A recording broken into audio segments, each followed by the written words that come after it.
Eu ainda lembro do som dos pneus no paralelepípedo, ecoando pela rua calma do bairro. Era uma tarde de sexta-feira preguiçosa, dessas em que até o sol parece cochilar. Fazia meses que a casa não via movimento novo, só o barulho mecânico do relógio e os silêncios entre uma frase e outra de Henrique no jantar. Abri a janela, e antes que eu percebesse, ele estava ali. O mesmo sorriso de anos atrás, aquele que carregava um tipo de luz que a gente reconhece mais com o peito do que com os olhos. Ele tinha voltado da Irlanda, depois de quase 4 anos trabalhando fora. Henrique correu até o portão para abraçá-lo, rindo alto, e por um instante vi os dois como eram no passado. Inseparáveis, 2 meninos cheios de planos. Mas quando André me olhou, o tempo pareceu tropeçar. Quando ele apareceu na porta com aquele sorriso antigo, meu coração lembrou de bater diferente. Meu papel era simples: anfitriã, amiga, a esposa do melhor amigo. Mesmo assim, algo em mim se remexeu, como uma lembrança de algo que eu nem sabia que estava guardado. Ele elogiou a casa, disse que eu continuava a mesma, mas o jeito como disse, quase um sussurro, fez meu rosto aquecer. Henrique começou a contar histórias, gesticulando com entusiasmo enquanto eu fingia prestar atenção, observando André de relance. Cada gesto dele me parecia familiar e, ao mesmo tempo, novo. Talvez fosse só o contraste entre o brilho dele e a rotina pálida que minha vida tinha se tornado. Quando servi o café, nossas mãos se tocaram por acaso. Foi rápido, quase nada. Mas a corrente que passou entre nós foi suficiente para que eu lembrasse de como é sentir algo pulsar de verdade. Eu me recuperei no mesmo instante, rindo de nervosa, e ele desviou o olhar com uma gentileza culpada. Na sala, Henrique falava sobre negócios, orgulhoso da própria estabilidade. Eu o observava e percebia o quanto aquela estabilidade tinha virado monotonia. E ali, entre o cheiro de café fresco e o riso dos 2 amigos, uma parte de mim acordou de um longo sono. Não era paixão ainda, era só a lembrança incômoda de que eu podia sentir. Às vezes, eu me pego tentando lembrar quando foi que o amor entre mim e Henrique trocou de tom. Não houve briga nem ruptura, só uma sucessão de dias repetidos, tão parecidos que pareciam cópias uns dos outros. Acordávamos, tomávamos café, ele saía apressado, e à noite voltava cansado, mergulhado no celular, falando pouco e olhando ainda menos. Eu dizia que entendia, o trabalho, o estresse, as metas. E de fato entendia. Mas entender não é o mesmo que não doer. A casa, que um dia foi cheia de som e projetos, tinha virado um cenário quase mudo. Eu reorganizava as almofadas, mudava os quadros de lugar, fingia que estava renovando alguma coisa. No fundo, era só uma tentativa de disfarçar o vazio que ecoava entre as paredes. Às vezes, jantávamos em silêncio. O tilintar dos talheres era nossa conversa. Entre nós havia carinho, mas não havia mais presença. Era como olhar uma fotografia antiga. As formas ainda estavam lá, mas a cor se tornará pálida demais para ser chamada de vida. Lembro de um domingo em que desejei que chovesse, só para sentir alguma coisa diferente. Fiquei na varanda, olhando o céu limpo, e percebi que o clima me ignorava com a mesma disciplina de Henrique. O amor não havia acabado. Só tinha se transformado em um tipo de paz que às vezes mais parece desistência. No celular, nossas trocas se resumiam a lembretes. Comprou o gás, o veterinário é às 7. Nada que lembrasse quem fomos, nenhuma faísca de curiosidade. Eu me perguntava se essa era a tal maturidade, amar sem esperar calor, ou se era apenas medo de encarar o que esfriou. Quando André voltou, eu estava exatamente nesse ponto, vivendo bem, mas sem cor, respirando automático. Não era desejo o que eu sentia, era saudade, não dele especificamente, mas de mim quando eu ainda ardia de emoção. As noites tinham um peso próprio. Eu me deitava ao lado de Henrique e ouvia o som constante de sua respiração, regular, previsível, como o metrônomo de uma música sem melodia. Às vezes me virava de costas, encarando o teto escuro, imaginando quantas pessoas dormem assim, ao lado de alguém e, mesmo assim, sozinhas. Falar disso em voz alta me parecia ingratidão. Afinal, eu tinha tudo o que diziam ser necessário: segurança, estabilidade, um casamento feliz. Mas a verdade é que a felicidade, quando perde o gosto, é como vinho aberto demais, ali, à vista, mas sem aroma. Naquela fase, eu ainda não imaginava que a volta de André, com um simples sorriso, seria capaz de abalar o equilíbrio gasto desse cotidiano. Henrique insistiu que eu fizesse um jantar especial para comemorar a volta de André. Nada de extravagância, disse ele, com aquele entusiasmo que eu não via havia tempo. Escolhi um cardápio simples, mas cuidei de cada detalhe como se fosse uma data importante, e talvez, no fundo, fosse mesmo. Quando os dois chegaram rindo, senti o ar da casa mudar. O som da risada deles me pegou de surpresa. Fazia tempo que não ouvia aquele tipo de alegria por aqui. Henrique parecia rejuvenescido, orgulhoso de ter de volta o amigo de juventude. Eu observava à distância, mexendo nas panelas, tentando não parecer distraída enquanto o olhar de André me alcançava entre uma frase e outra. Sentamos à mesa, e o assunto fluiu fácil. Histórias do passado, lembranças da faculdade, viagens, aventuras. Eu ria junto, mas cada vez que ele me olhava, havia uma pausa, leve, quase imperceptível, em que o riso parecia suspenso no ar. Um segundo de contato e senti o chão mudar de lugar. O vinho ajudava a soltar as palavras. Henrique, animado, contava os acontecimentos dos últimos anos de nossas vidas. A reforma da casa, meu ateliê que virou home office, o cachorro que não deixava dormir.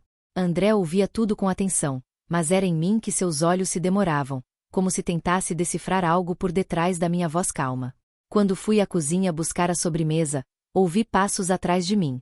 Era ele, oferecendo ajuda. O espaço era pequeno, ficamos perto demais. Ele segurou a travessa, e durante um instante nossas mãos se tocaram de novo. O toque despretensioso de dois adultos civilizados, mas que carrega uma centelha que ninguém explica. Senti o ar rarefeito, o coração descompassado, enquanto o perfume discreto dele tomava conta do ambiente. Voltei à sala fingindo naturalidade, o rosto um pouco quente. Henrique falava animado sobre um projeto no trabalho, sem perceber nada do que se passava nas entrelinhas. André, no entanto, parecia dividido entre o controle e alguma emoção que ele também não sabia nomear. Depois do jantar, eles foram para a varanda fumar um charuto, e eu os observava de dentro, pela cortina. Por um instante, vi os dois como personagens de um tempo que passou, e percebi que algo dentro de mim estava prestes a se mover. Era como se aquele reencontro tivesse aberto uma fresta por onde a luz, e o perigo, começavam a entrar. Naquela noite, deitada, ainda senti o eco daquele olhar. Havia voltado a existir algo entre nós, e o silêncio já não era o mesmo. A casa já estava calma quando Henrique disse boa noite e subiu as escadas. O rastro do perfume dele misturava-se ao cheiro de vinho e alecrim que ainda pairava no ar. Eu fiquei ali, recolhendo os pratos, arrumando copos, alongando o gesto para adiar o fim do dia. Não era cansaço, era o peso agradável e incômodo de algo que eu ainda não entendia muito bem. Ouvi passos de novo. André apareceu na porta da cozinha, descalço, segurando o copo. Esqueci de pedir um pouco d'água, disse, a voz baixa para não acordar Henrique. Assenti. Abri a geladeira. O barulho leve da porta se abriu num silêncio espesso demais. Servi a água, e ele se aproximou um pouco, olhando o chão, como se também não soubesse o que fazer com aquele instante. Vocês continuam iguais, comentou ele. A casa, vocês dois, tudo parece no mesmo lugar de antes. Sorri, mas o sorriso veio torto. Nem tudo está igual, André. A gente muda. Às vezes sem perceber. Ele encostou na bancada. A cozinha era pequena, e o espaço entre nós parecia pulsar. Durante alguns segundos, nenhum dos dois falou. Até que as palavras escaparam de mim, simples e desarmadas. Sabe o que é mais difícil? É se sentir invisível dentro da própria casa. Ele levantou o olhar, e foi aí que eu vi. Aqueles olhos cheios de silêncio, mas de um silêncio que escuta. Ele não precisou dizer nada, bastou aquele olhar que dizia, eu te vejo. A sinceridade daquele momento me derrubou mais do que qualquer toque. Porque ser vista de verdade é, às vezes, muito mais perigoso do que ser tocada. Ele apoiou o copo na pia, devagar. Lívia, você não deveria se sentir assim. Você é. Engoliu o resto da frase, como se as palavras tivessem sabor de culpa. Eu ri, leve, tentando salvar a razão do que estava se perdendo. Não precisa dizer nada. Só ouvir já é raro hoje em dia. Ficamos assim por um tempo, presos num silêncio que era quase um abraço. A luz fria da cozinha fazia sombra no rosto dele, e o relógio marcava as horas sem pressa nenhuma. Quando ele enfim se despediu, um simples boa noite teve peso demais. Fiquei parada, encarando o copo que ele deixou na pia, como se aquele objeto simples carregasse o resto de uma conversa que a gente não teve coragem de continuar. E foi nesse instante, entre pratos lavados e palavras não ditas, que percebi: algumas ausências falam alto demais. O dia seguinte amanheceu com cheiro de costume. Café fresco, jornal sobre a mesa, o som das xícaras. Henrique já havia saído cedo, e a casa estava tomada por aquele silêncio macio de sábado. Eu ainda andava meio distraída, revivendo a conversa da noite anterior, as palavras que não deveriam ter ecoado tanto. Quando ouvi batidas na porta, meu coração errou o compasso. Era André, dizendo que viera devolver um casaco que tinha esquecido. Pareceu um pretexto, talvez fosse, mas não tive coragem de suspeitar. Convidei-o para entrar, e ele aceitou com aquele jeito calmo, quase cuidadoso. Fui até a cozinha preparar café. Ele ficou encostado na bancada, observando em silêncio. O som do líquido caindo na garrafa era a única coisa viva no ambiente. Eu sentia o perfume dele misturado com o aroma forte do café, e o ar parecia mais denso, quase líquido. Falamos pouco, frases soltas, banais, mas cada pausa era cheia de tudo o que não era dito. Ele deu um passo, devagar, o suficiente para que a distância entre nós se tornasse uma linha tênue, fácil de romper. Meu coração batia de um jeito que eu já nem lembrava como era sentir. Meu corpo avançou um passo, minha alma recuou 2. Por um segundo, pensei em nada além dele ali, tão perto. Foi um instante elástico, o tipo de instante que cabe uma vida inteira. Ele me olhou com uma mistura de desejo e arrependimento, e, curiosamente, foi isso que me salvou. Afastei-me um pouco, toquei o braço dele com delicadeza. Melhor você ir, André. Ele hesitou, respirou fundo, e apenas assentiu. Nenhuma acusação, nenhuma confissão. Nada. Só o barulho da porta se fechando e o coração desfeito no peito. Fiquei parada, sentindo o eco do que quase foi. O cheiro do café parecia zombar de mim, doce e amargo ao mesmo tempo. Eu sabia que havia atravessado alguma fronteira, ainda que só por dentro. E, no entanto, também sabia que ainda podia voltar. Naquele instante, aprendi que há escolhas que definem não apenas o que fazemos, mas quem continuamos sendo. Algumas tentações não precisam se consumar para deixarem cicatrizes. E aquela tarde, com sua calma aparente, se tornou o fio frágil entre o antes e o depois. A manhã seguinte chegou cinza, como se o céu também tivesse algo a esconder. Eu acordei cedo, antes de Henrique, e fiquei olhando o teto tentando encontrar alguma ordem naquela confusão. O coração ainda tropeçava no peito, repetindo o compasso do instante em que, se eu tivesse respirado diferente, tudo teria mudado. Levantei devagar. A casa estava silenciosa demais, o tipo de silêncio que pesa. Fui até a cozinha e preparei o café como todos os dias, mas o aroma, que antes era conforto, agora doía. Era o mesmo cheiro da véspera, o mesmo que misturou perfume, proximidade e medo. Henrique desceu as escadas, sonolento. Falou do trabalho, pediu o jornal, deu um beijo distraído no meu rosto, mecânico, quase ausente. Ele não percebeu nada. Nem o leve tremor nas minhas mãos ao servir o café, nem o olhar perdido que eu tentava esconder. Depois do café, André apareceu para se despedir. Disse que tinha um compromisso fora da cidade, que viajaria de novo pelos próximos meses. Havia naquela voz um cansaço, uma contenção, como se ele também estivesse tentando salvar algo de si. Desejei boa viagem e apenas isso. As palavras não ditas ecoaram mais alto do que qualquer conversa. Quando ele se foi, o silêncio voltou a se instalar, mas não era o mesmo. Dentro de mim havia ruído, um barulho surdo de culpa e alívio misturados. Sentei à mesa, olhando para a xícara vazia, e pensei em quantas formas existem de trair alguém. Será que pecar no pensamento já é trair? Porque, se for, então eu já tinha me perdido muito antes de André voltar. Talvez naquele primeiro olhar, ou no simples desejo de ser notada de novo. Pensava nisso enquanto lavava a louça, um gesto banal que sempre me acalmava. Mas, dessa vez, cada prato limpo parecia me devolver o reflexo de uma mulher que eu mal reconhecia. Culpa tem gosto de ferrugem, não dói de repente, vai corroendo devagar.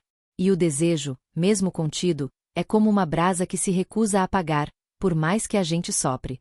Naquele dia, tentei me concentrar no trabalho, responder e-mails, fingir normalidade. Mas as palavras de André, as que ele não disse, dançavam na minha cabeça. Percebi que não era dele que eu precisava me afastar, e sim da parte de mim que aprendia a se esconder atrás da rotina. Entre a culpa e o desejo, havia uma linha tênue, quase invisível, e eu estava aprendendo, nem que fosse tarde, a caminhar sobre ela sem cair. No fim daquela tarde, a casa parecia suspensa no ar. Nenhum ruído, nenhum passo. Só o som da torneira gotejando como um relógio impaciente. Fiquei ali, de frente para a pia, lavando as últimas louças do café da manhã que já nem lembrava mais se tínhamos tomado juntos.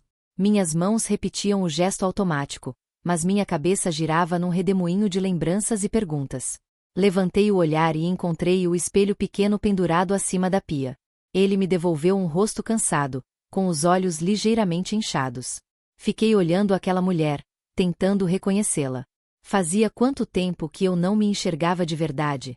O que foi que aconteceu com você, Lívia? Sussurrei para o reflexo. E de repente as palavras começaram a sair, uma por uma, honestas e cruas. Confessei o que vinha escondendo até de mim. O medo de envelhecer sem ser notada, o temor de virar cenário e não personagem na própria vida. Disse baixinho o quanto doía ver o amor se tornar rotina, o quanto eu sentia falta de ser esperada, desejada, lembrada. Fiquei com os olhos marejados. Percebi que não era André que eu queria, era o que ele me fazia lembrar em mim. Ele só tinha acendido uma luz que eu mesma deixei apagar.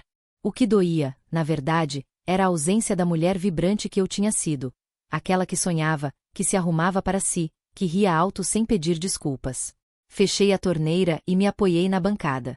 Esse reconhecimento não veio como alívio, mas como um chamado. Eu podia continuar a viver nessa neblina cômoda, esperando que o tempo devolvesse algo que só eu podia reconquistar, ou podia escolher a coragem do diálogo. Decidi que falaria com Henrique. Não para acusá-lo nem confessar demais, mas para tirar a poeira das entrelinhas. Eu queria dizer que sentia falta dele, que sentia falta de nós.